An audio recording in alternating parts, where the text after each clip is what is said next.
Hello, my friends, and welcome to this episode of Weight Loss Winformation.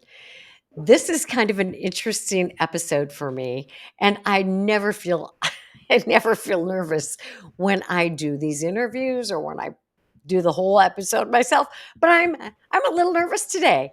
And it's weird because I have a person on with us today who knows me better than probably anybody but my husband. She is one of my very best friends from life and forever, and one of the probably the best human that I've ever known. Her name is Dr. Susie Matlock-Hetzel, and she is here with us today, and we will give you our whole history scoop. But I just want Susie to say hi and introduce herself, and then I'll tell you why she's with us on the podcast today. Hi, Susie. Hi, hello, and ditto, same here.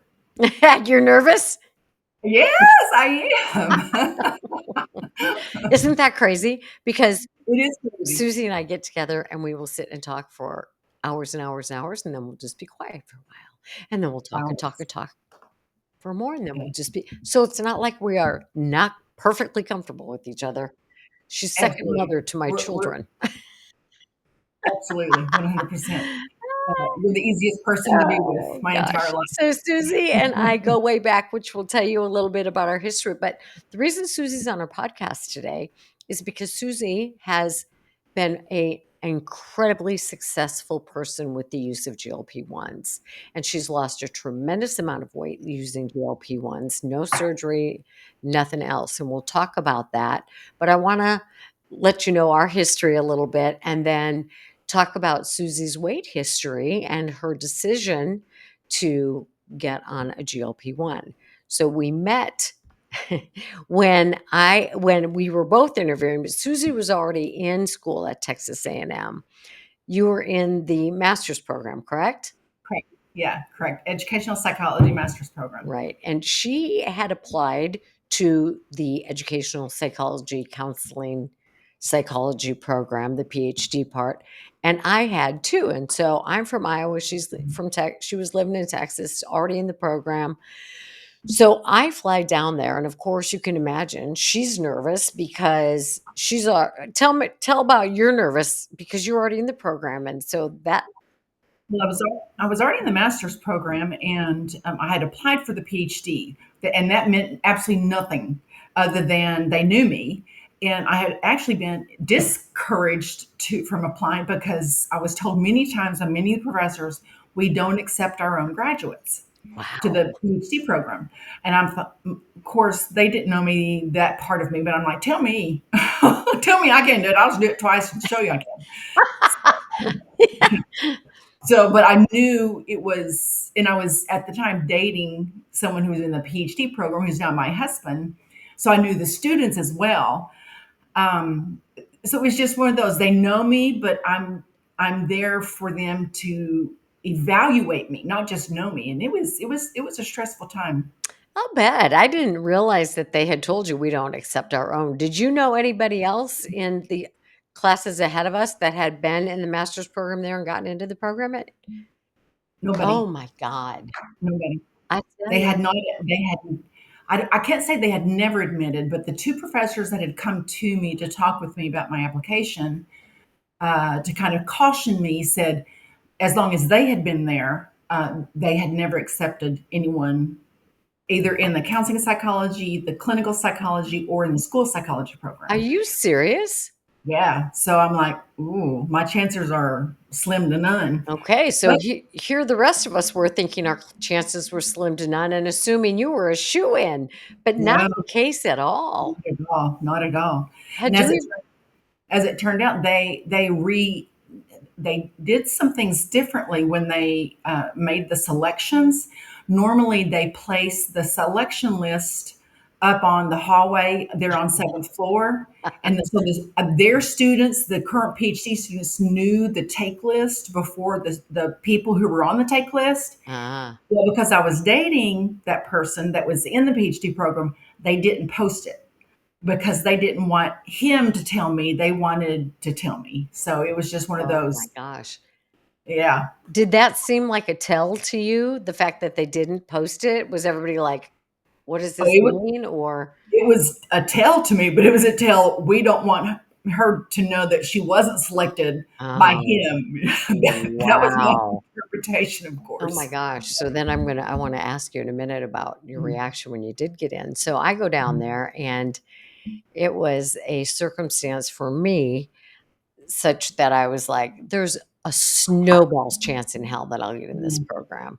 Because what are the statistics of people applying and getting in? Like how Oh, what's I forgot. 2% at that time? I 2% of people who apply get in, and how many applicants were there? Oh, hundreds, hundreds, and they selected 8, didn't they have select 8 We now, had or 8. 7 or 8? Yeah. And they had hundreds, and then they interviewed right at 100. Oh my Uh, god. yeah, so it's kinda like, you know. Yeah, so the odds of getting in were and for me, I felt I didn't know anybody else's background, but I knew mine, and I knew Mhm. that I had a whopping 2.7 GPA in my undergrad. Woo! I'm not gonna call that PhD material. Similar, similar. God, but but I had gone back to school, so I was, I was in my Mhm, I was like 33 at the time. I had gone back to school at like 28, 29, 30, I don't know, and mhm. gotten my master's degree. And of course, I had done much, much better Yeah, in that. But the statistics thing terrified me.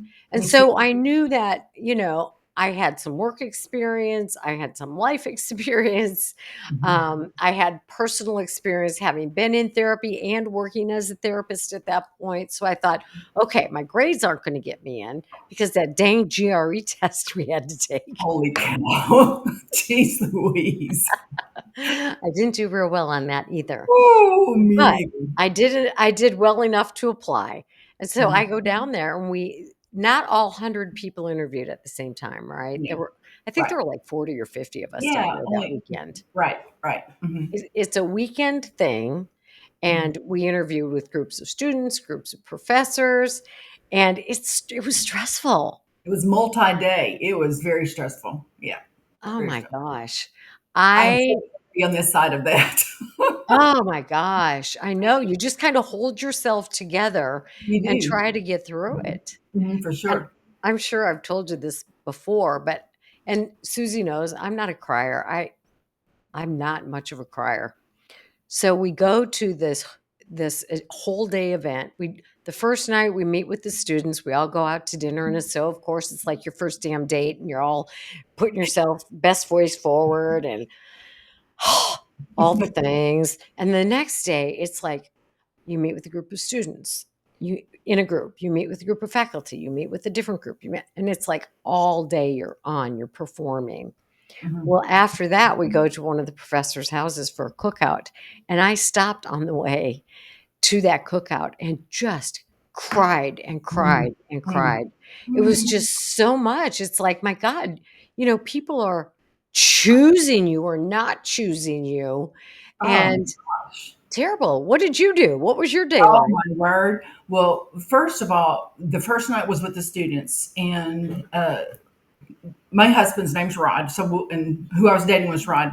Rod said, "Do you want me to be there?" Because he was in the PhD program. I said, "No, I don't want you to be there, Good. because if I get in, I want it to be because I got in, not because Right. I'm dating." A lot of people still didn't know that Rod and I were dating at that point. Ah, We kept that pretty sacred between us. So Rod wasn't there at that dinner that night. And so when I was with everybody else, another one of the students that was in his program said, "Susie, are you an applicant?" And I said, oh, wow. she said, "We all had thought you were here representing Rod." Oh, wow. And I said, "No, I'm here because I'm an applicant." And they were like, "Oh, okay." And nothing changed Right. after that. But there was just this shift of, "Susie, so why are you here with us? Help me understand, Ah, why Rod isn't here." yeah. Um, and so the student part was probably the most stressful for me because of the Really? connection with Rod, and because I knew all the students. Yeah. I knew them through Rod, but I also knew them through Educational Psychology Student Organization. I was one of the people on there, so I was a part of their gatherings already as Right. master students, so they knew me. Right. So how the program was there was 3 classes of PhD students at Mhm. a time. So there was the first year, the second year, the third year, but there was also a master's program within the same organization. Mhm. And there was some interaction with classwork Mhm. and organizational stuff. So that's how Susie Mhm. knew some of the Yeah, students. yeah, yeah. Yeah. So what did you think of that? The cookout thing? The cookout, I vividly and viscerally remember sitting outside and you were sitting across from me and we were talking with Dr. Capus. Uh, Well, we were there. Dr. Capus was talking with you. oh, May God rest his soul. But amen. he uh, he said something about your house and he asked you if you owned a house or something. I thought that is just a weird question, but he was, little one step off of center anyway. And and you said, if I'm selected, the house goes on the market the next day. And I thought, I knew you didn't know Dr. Capus, but I knew you were on his take list at that point. Really? Oh, absolutely. I knew who, and it just because of how he interacted, he couldn't hold anything together. He couldn't keep a secret. It was, he tried, but he and I had already worked together for 2 years. I was his Yeah. grad student and assistant. And I knew when he asked you that Huh, question, I knew you were on his take list. that's Of course, funny. he and I never mentioned anything about anybody else. I'll And bet. even after we were both selected, he never said anything to me about it. Yeah. But, Turns out he was my dissertation chair too. yeah, yeah, Yeah, sweet man. sweet man, sweet Yeah, man. so what I remember about that night is, like we said, they selected 8. And Right. so what I remember is I was standing on one side of something or other, and Doug and Avery were standing on on on the other side, and I looked at them, and I remember mouthing to them, "This effing sucks." And Absolutely. they were both like, "Yeah." Yes, yes. Oh my god. So then when I left there, and I think we talked about this, and I think you did this as well, I think we all probably did. I made a list of Mhm. who I mean, there were 8 people, of Yeah, who I thought would get in. yeah. And, I thought, well, I guess theoretically, I have just as much of a shot as anybody else, but Mhm. I made a list of who I thought I got in, and I was 1 off. Really? Yeah, Wow. yeah. I only got 3 right. I got you, Really? mhm, Who'd you pick? you, Avery, and Doug. Oh, really? Isn't Yeah, that funny? Yeah, we yeah, just we just all clicked. yeah, That's funny. yeah. Yeah. So anyway, there we were. There we There were. we were. And Absolutely. and then I put the house on the market the next day when we found out. So it was how long was it when we found out? Not that long. It really was. It was about a week. I can remember still going to some classes and having that internal dialogue of nothing's different, everything's the same. Don't let them see you sweat. It's going to be okay. And I don't remember the classes, but I remember having that dialogue within me every single day. And because the following weekend, after the interviews, the following weekend, we and some other people in the special education department were in charge of a state conference that was in Austin, and so we had to spend the entire week completing, all the logistics and everything for that conference and blah blah blah. So I had that as a distraction. Um, but then I still had to go to classes. So just this internal dialogue. Okay, hold yourself up. It's okay. Make him tell you no, make him tell you no. That's kind of been one of my big mantras. Make him tell you no. Make him tell you no. So we get to the conference, and this was on, I guess it was Friday, because we got there on Wednesday, and Friday at noon, I knew the faculty were meeting that morning. Oh god. So me and two of the other special education professors were in the suite eating lunch, and and I remember I think it was chicken salad. It was tuna salad or chicken salad. I was thinking, okay, they've already met, and Rod hasn't called because Rod said, as soon as I'm going to camp up there, and as soon as I get the list, I'll give you a call. So I had, that was pre cell phone. So I had, Oh, wow. every phone that I had in the suite, I had numbers for, everything was right there. No call from Rod. So I'm like, okay, I'm not on the take list. That's okay. You've got a job to do. Keep going, blah, blah, blah. In the middle of lunch, over to my right was the door to the suite, and in walks Dr. Capus. And he looks, he's beaming eyes at me. And Oh, he God. walks over to my right side and puts his arm around me. And I thought, okay, here it goes. Are Keep it you ready together. to throw up at that point? When you just get this cold sweat. Oh, I feel And sick thinking about it. We already know the outcome. and I'm like, just keep it together, Susie. It's okay. It's okay. He puts his arm around me and he says, Susie, you're on the take list. Oh, my God. Johnny, I lost it. I Oh. blubbered like, it was one of those snot cries. It was not a pretty cry. It was Oh, you don't know how much you're holding in, oh right? my gosh. And I was so incredibly grateful after that it was Dr. Capus because I just adored that man for so many reasons. Yeah. And we had that love-hate relationship. He was OCD, all those things. Yet he loved me. Yeah. He was He a good got man. Kleenexes. It's going to be okay. Congratulations. Blah blah blah. Yeah. So Oh, it was. We're talking how many years later, and I still remember that. Okay, brace yourself. It's yeah. going to be okay. No matter what happens, it's going to be okay. Had you applied elsewhere? No, no, Oh, no, no. I take that back. I take that back. I'd applied 10 other places, but I only got one interview. I got A&M, and I was okay with that because me too. I if I didn't go to A&M, I wasn't going to go anywhere. Yeah.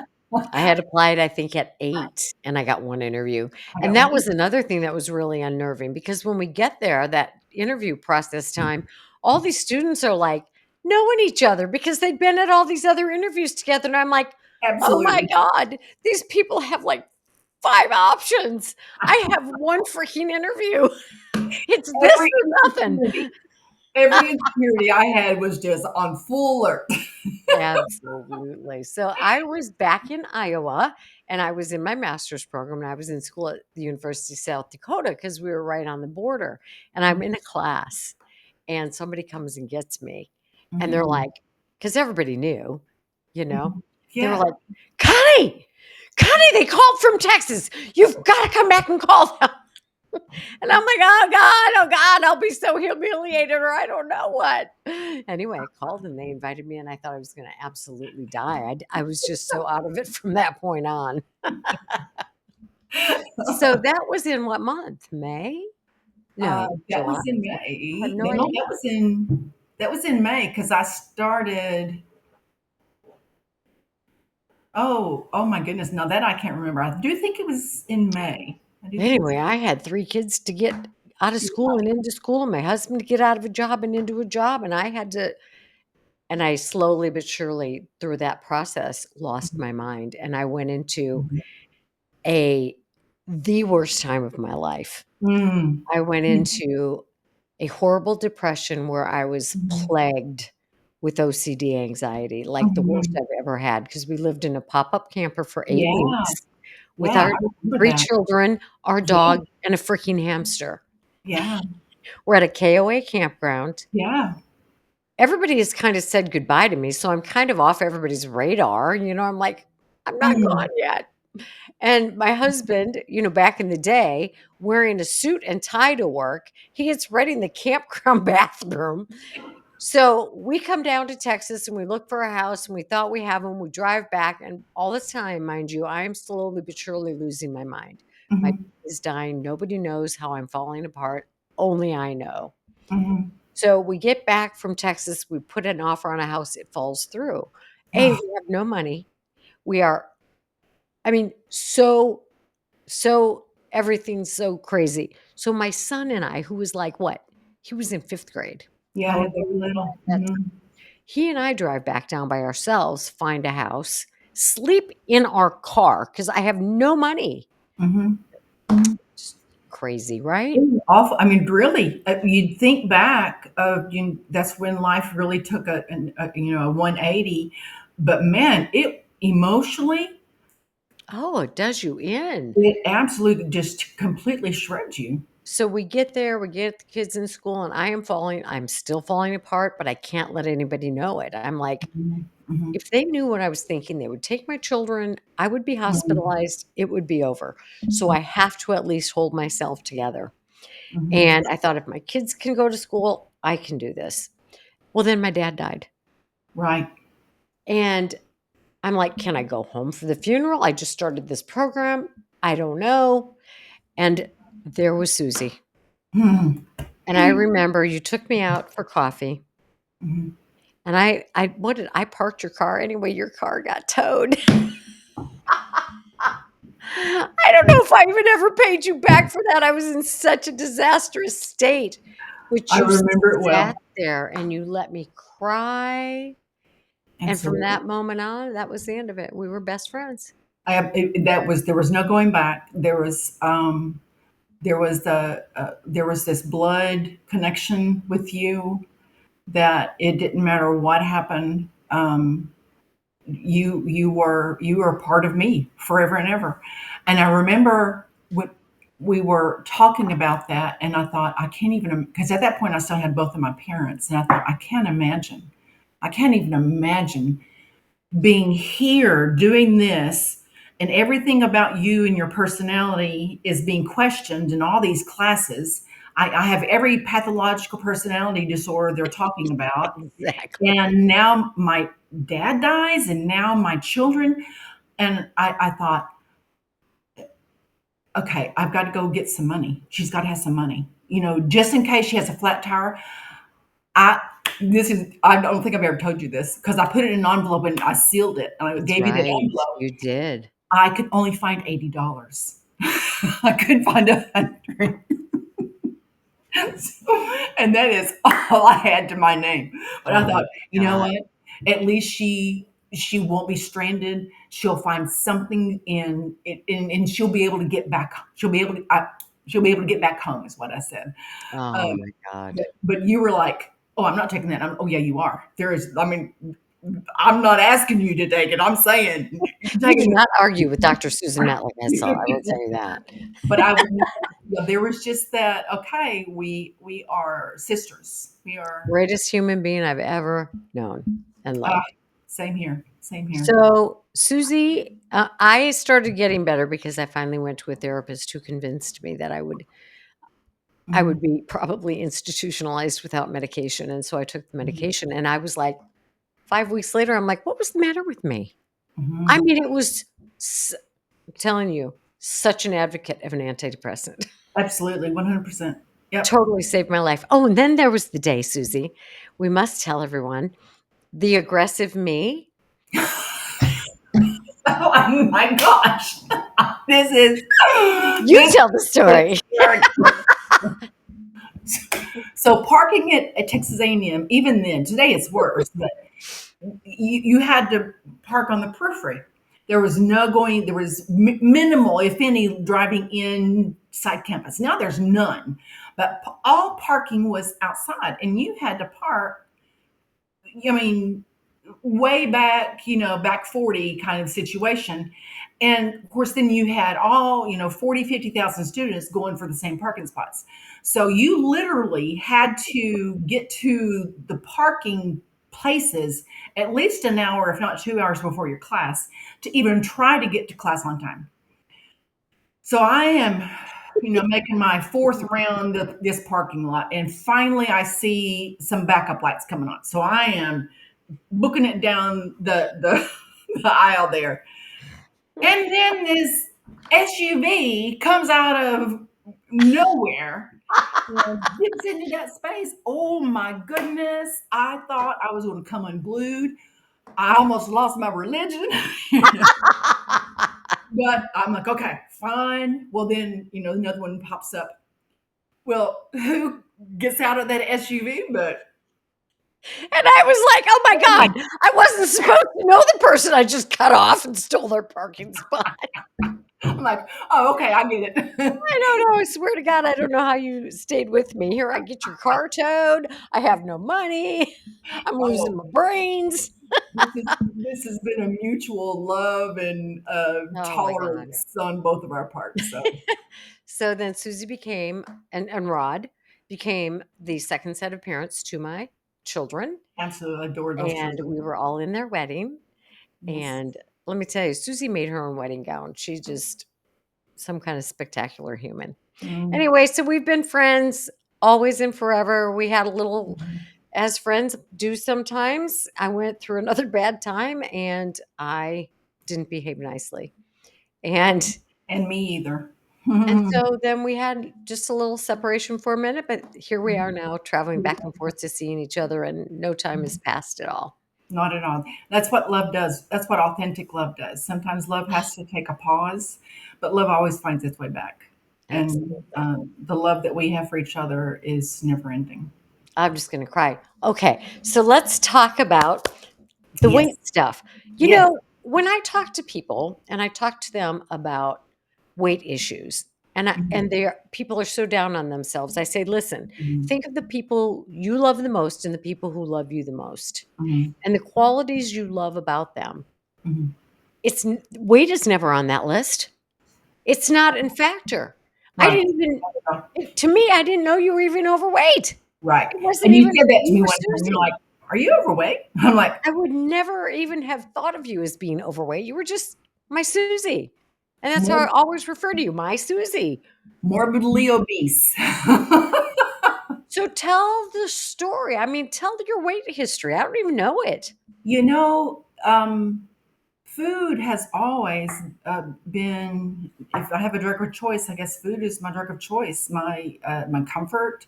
It's been a joy. I love cooking. I love food, emotional comfort, but also just joy comfort, even if it's not in a negative way.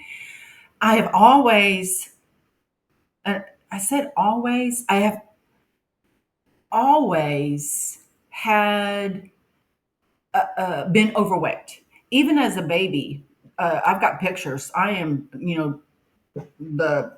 the tubbo kid that's waddling down the. I can remember being in third grade, and the a school nurse came in. They would always have a day in the fall where they measured your height and measured your weight. Well, in third grade, she came in, and for the first time, she said, "I won't announce it out loud to whomever is recording it, unless you say, or if you want me to keep it private, tell me to keep it private." Well, I thought immediately, "You're not going to let me know how much I weigh." I was Yeah. in third grade. I thought, "Oh, Wow. no one's going to know." And I remember I weighed 80 pounds. Never will forget. It was 80 pounds. She told me how tall I was, and then I weighed 80 pounds. I said, "Keep it private, please." So she did. Um, but I think back on that little third grader, and my heart just Yeah. absolutely breaks for her. Of how in the world can you be embarrassed Yes. about and ashamed of who you were at that time? And there's always seemed to have been such shame attached to, even when I wasn't morbidly obese, just overweight. There was a shame that was attached to, well, I'm still, what I'm doing isn't enough. What I'm eating isn't good enough. I'm obviously not exercising enough. It's something I'm obviously not doing. Was it enough for a was it like I'm not good enough for was it just you or were you thinking my mom, my friends, my That's a really good question. I think it might have been probably for me. There was an idea of what I wanted to be. There was an idea of the clothes I wanted to wear, mm, the look I wanted to have, and anything less than that was not acceptable. I can remember just being even as a kid. I loved high heel shoes. Mother had one pair, and she let me play in. They were black. oh, I could play in these black high heels all day long. And then Barbie came out with high heels that kids could. Mhm. My feet were too big. I never could wear them.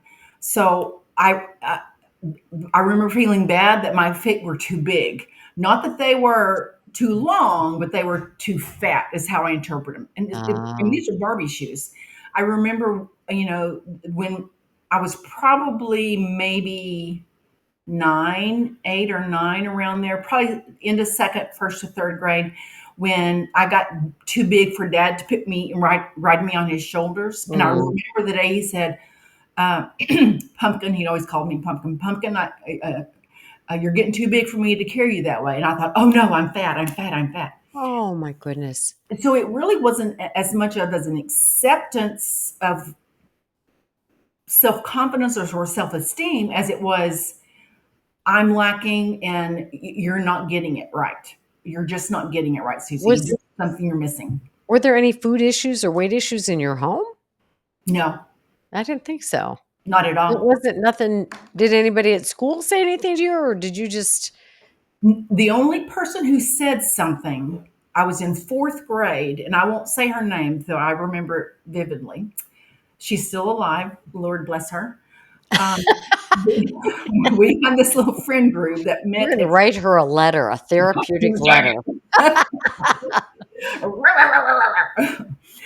we were in front of the school wait because we couldn't go in till the bell rang, at the first thing of school. And it was the first day of school. And mom, we always went to JCPenney's and got a new outfit.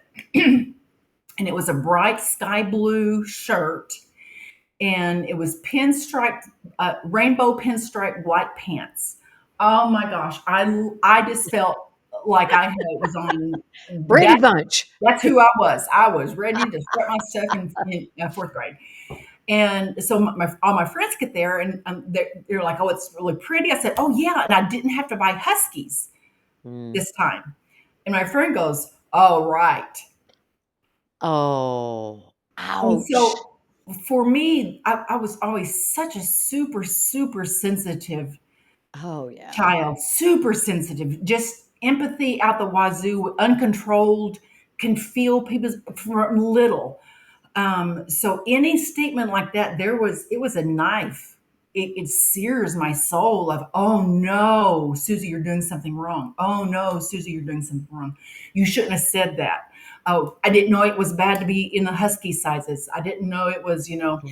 so there wasn't, I wasn't surrounded by that externally, but there was such an internal sense of incomplete and just not getting it right, getting it wrong. Mm. I just, and even today, I hate getting things wrong. Ooh, Yeah, I have a yeah. lot more self compassion now and a lot more grace Mm. for myself. Mhm. But that's been hard earned for sure. So then what about through high school and undergrad and Um, High school, I was in the band. I was a majorette. I was a drum major, and all the skimpy uniforms that calls, my senior picture as a drum major, woo, you'd have to peel that that uniform off of me. It was tight, but I didn't let it stop me from doing those kinds of things. That's great. I didn't get morbidly obese until, oh my goodness. I guess I would have fallen in the medical obese range even in high school, Hmm, but not morbidly obese until probably after graduate school. okay.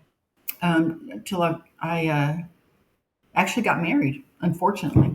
Mm, But obese, yes, there was still, I could have lost 30 to 40 pounds even in high school and I had 30 to 40 pounds to lose even on a mhm, healthier side.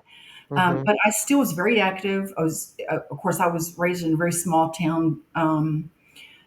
My dad was high school principal, so everybody knew me. I was born and raised in the same town my dad was born and raised in, so everybody knew me. So weight didn't stop me from engaging in life or really Mhm. participating in life. There was just this constant sense of self-shame and Hmm. self-degradation that came with it. Okay. Even when I was morbidly obese, I was buying the clothes I wanted to buy and wore my high heels. I was going to be coordinated. I was going to have that look, even though I knew I didn't have that look. Well, it's interesting though, because like I said, it never even occurred to me that you were overweight. You're tall. Very, yeah, Your dad was what, 6'7"? 6'9". My dad was 6'9". Yeah, and I'm 5'9". Yeah. So So I'm you're a thin. tall woman, and so and you always present yourself so well. It just never even occurred to me. Mhm, mhm. So there was one, and you always eat healthy. I mean, Mhm. Always have. you were a your initial undergrad, you were home ec, Mechanics. Yeah, right? home You taught economics. school Yeah, for a couple of yeah. years before you went back, right? So you Mhm. always you ate healthy, you were active, you I knew the exercise. behavioral things, you had the education. Right. There was only one time in these 30 years I have known you that I saw Mhm. you eat and I thought, "Did she taste that?" We were Right. at your house in Mhm. Waco, Mhm. and you had come home from work, and I think I was there visiting. I don't know if the kids were with me or not, Mhm. but we went upstairs, you were changing your clothes, and you had 2 packages of Susie Q's, Oh, for and I sure. think you ate those 4 things in 8 bites, Oh, I have no doubt. And if and I'd I was had like, more, I'd have I eaten had those n as well. I had never seen that before. Yeah, I yeah, was like, "What was that?" absolutely. And there never has been a mechanism, even when I was eating healthy, I mean, eating right, doing what I did, blah, blah, blah, being the normal person. Internally, there was always this, okay, I've got to calculate the calories that I did, Yeah, how much protein, how much, yeah. and then there always seemed to be a piece missing. Mhm. And I couldn't exercise enough. I couldn't eat healthy enough. I couldn't blah, blah, blah. I could lose it, but I couldn't maintain it. Mhm. And So, looking back when you say, "I couldn't maintain it," what do you think that piece was about? that would, when I would diet, when I would say, okay, I'm going to lose the 30 pounds. Well, you know me, when I make up my mind to do a thing, that thing will get done. So I'm Mhm. going, no matter what I have to do. So I would, you know, go from eating healthy to eating less than 1,000 calories a day. Mm. Now that the 750 to 800 calories would be protein, carbohydrates, good fats and blah blah blah, but it was only going to be 750, and I would exercise 2-3 hours a day At 5'9", that's to not very lose many it. calories. So Yeah. how I lost it, I could lose it, but how I lost it wasn't sustainable. Right, And so right. when I would go back to what I now know would be healthy living, it Mhm, would come back. mhm. So obviously, I wasn't, in my mind, I wasn't doing something right. It had to be extreme in order to lose it. Therefore, it had to stay extreme in order to maintain it. And I Live that wasn't going to stay extreme, Yeah. if that makes sense. I knew that wasn't healthy. So I was going to go back to being healthy. Well, then I'd gain it back. Did you feel like you had food noise? Did you feel like you had cravings for sweets? Did you feel like Yes, yes, and yes. There was never, the food noise never stopped. From the moment you wake up, from the moment I woke up to the last of the day, there was always this, oh, did I eat Suzy Q's today? I think I'll go to the grocery store and get Suzy Q's tomorrow. It's Easter time. Reese's peanut butter cups come out in the really pretty foils. I'm going to go and get yay, it's Christmas time. I'm going to go get, fill in the blank. Constant. There was Yeah. never, and I am not an extreme person in my No, language. There was no. never a time the food noise was not there. Okay. Cravings, um, Oh, absolutely. Sugar, craving, craving, craving, craving. Reese's peanut butter cups, still. Oh, well, I can't say still because it's not now, but I, holy smokes, it would that I love Reese's peanut butter cups. It was an event for me, you know. Mhm. Um, so craving of sugar, craving of, but there was never a mechanism that regulated it. Yeah. That Yeah. that was to say, is Enough. this something you want? And is it enough? Yeah. When is enough? So both pieces were missing. Do you really want this? Is this something you really feel like you do want, you need? And then, okay, how much? Let's eat until you've had all you want. Those two pieces were never part of my life. Okay. Okay. Naturally, I guess I should say, Right. really. Right. And Rod was gaining weight Rod was throughout gaining the weight. marriage too. And you guys have been married how long now? Next year will be 30 years Stop together. it. I know, and that's Good something. Lord. Together Yes. 33. Oh Yeah, my gosh, that's awesome. crazy. Yeah. God, where has that time gone? Anyway, Mhm. so how did you and Rod decide Mhm. that you were going to try the GLP-1s? And was surgery ever on the table for either one of you? Surgery was never on the table for either one of us. For me, it was because I knew the statistics of it gaining it back. And I thought, this isn't, that avenue is not for me because I know I will gain it back. I've Mhm. lost. I Right. know how to restrict. Right. And I know where it leads. So I knew that would not be something would be successful with. Okay.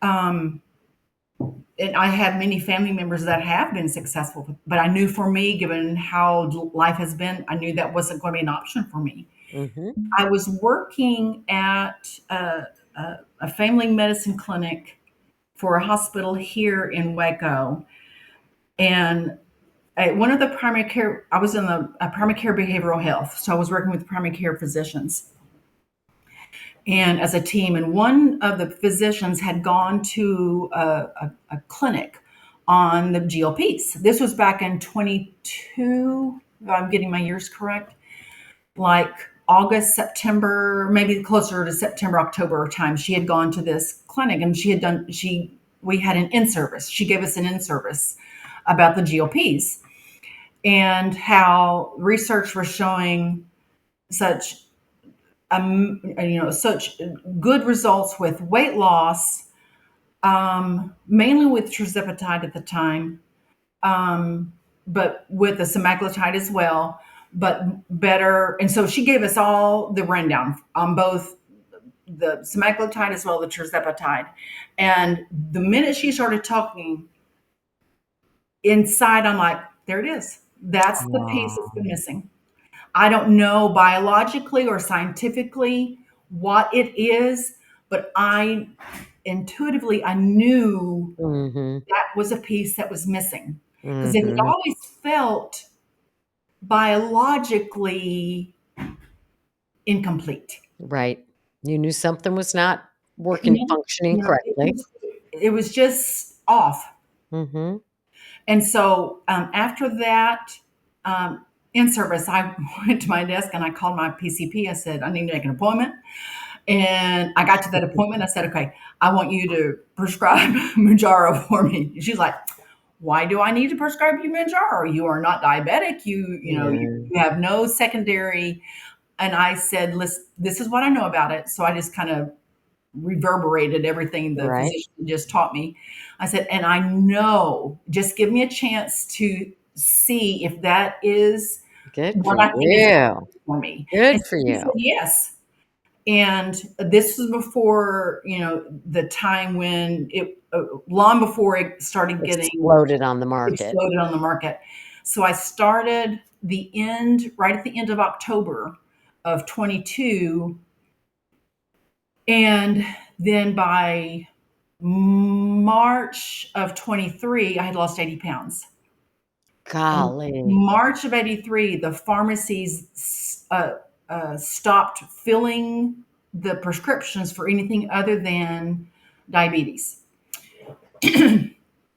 So, I mean, I was devastated, truly, because I'll bet.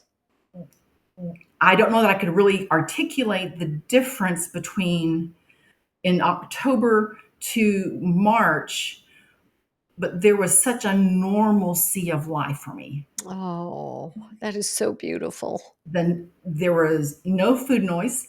Oh, I had zero cravings. wow. I would, I'm like, oh yeah, it's lunchtime. What do you want? Okay, let's go have baked potato. Okay, I think I'm full. So those two pieces were instantly there. It's Wow. almost like they had been held back by a Yeah. veil of something Yeah. that was getting in Yeah. the way. They had been there all the time, but I couldn't access them. Right. So they were there for me.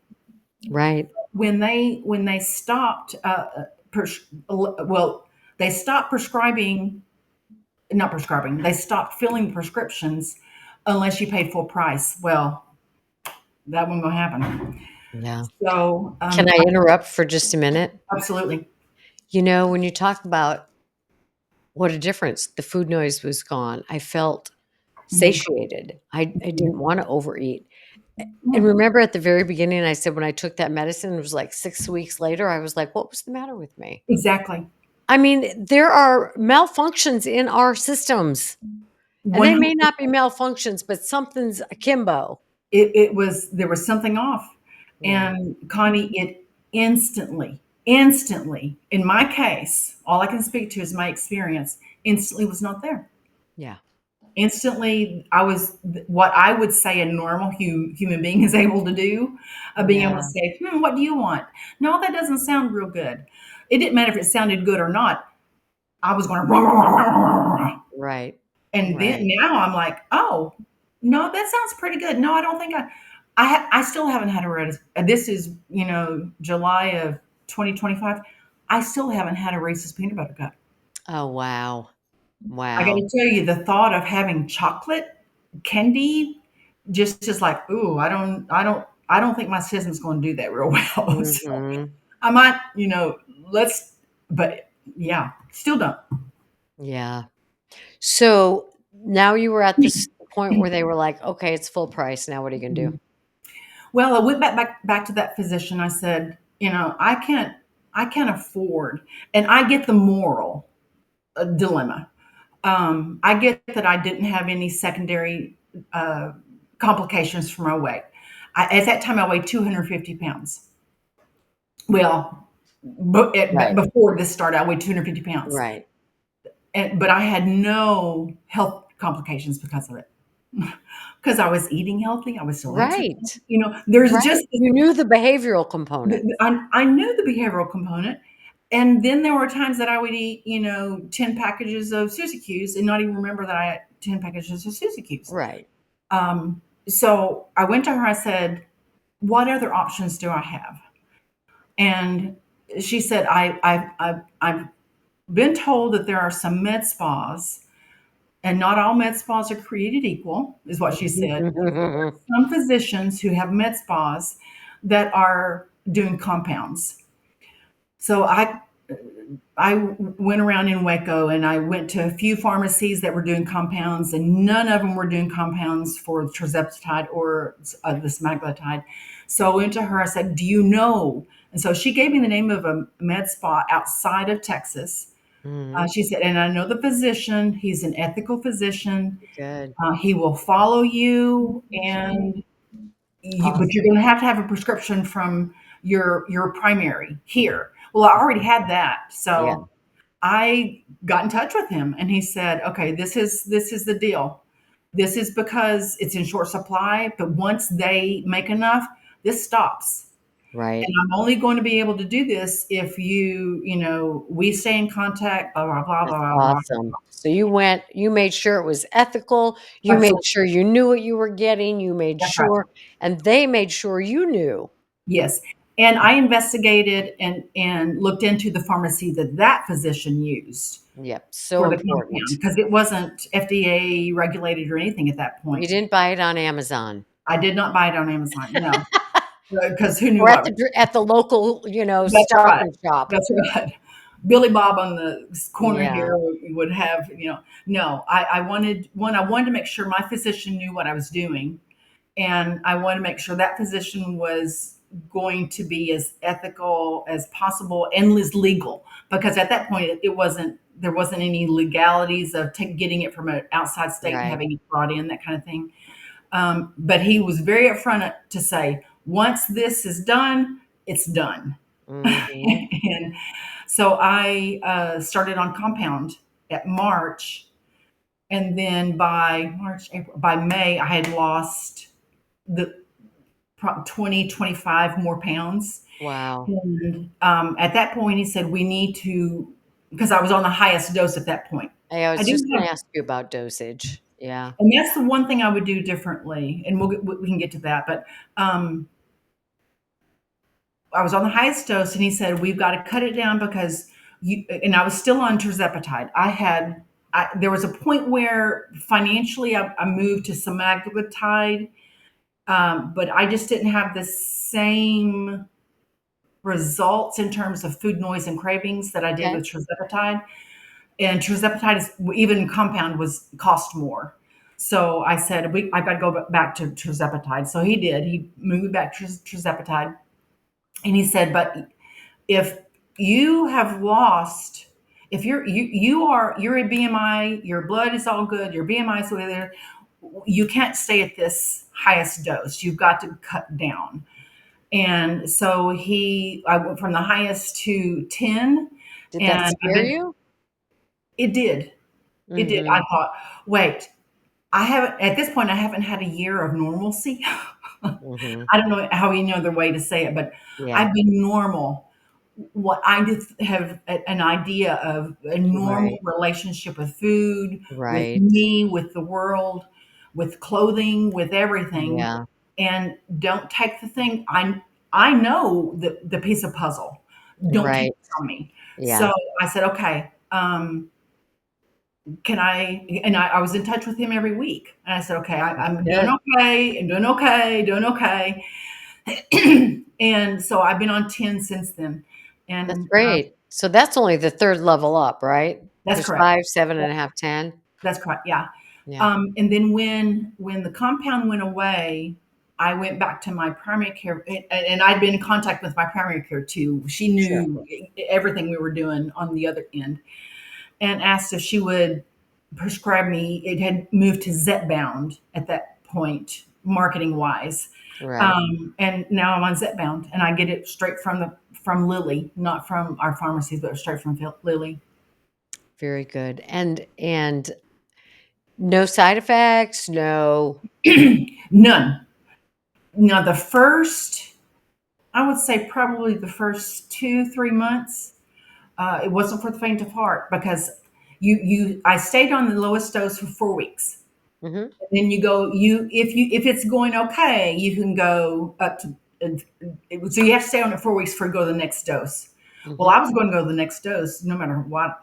So after 4 weeks, Don't get in this one's way. oh, it was, brushing my teeth, I was gagging. Put Oh, anything really? in, oh, that's not going to go well. It's almost as my family members who I love and adore would describe their side effects of them having bariatric surgery, that nausea, or Ah, the sugar dump.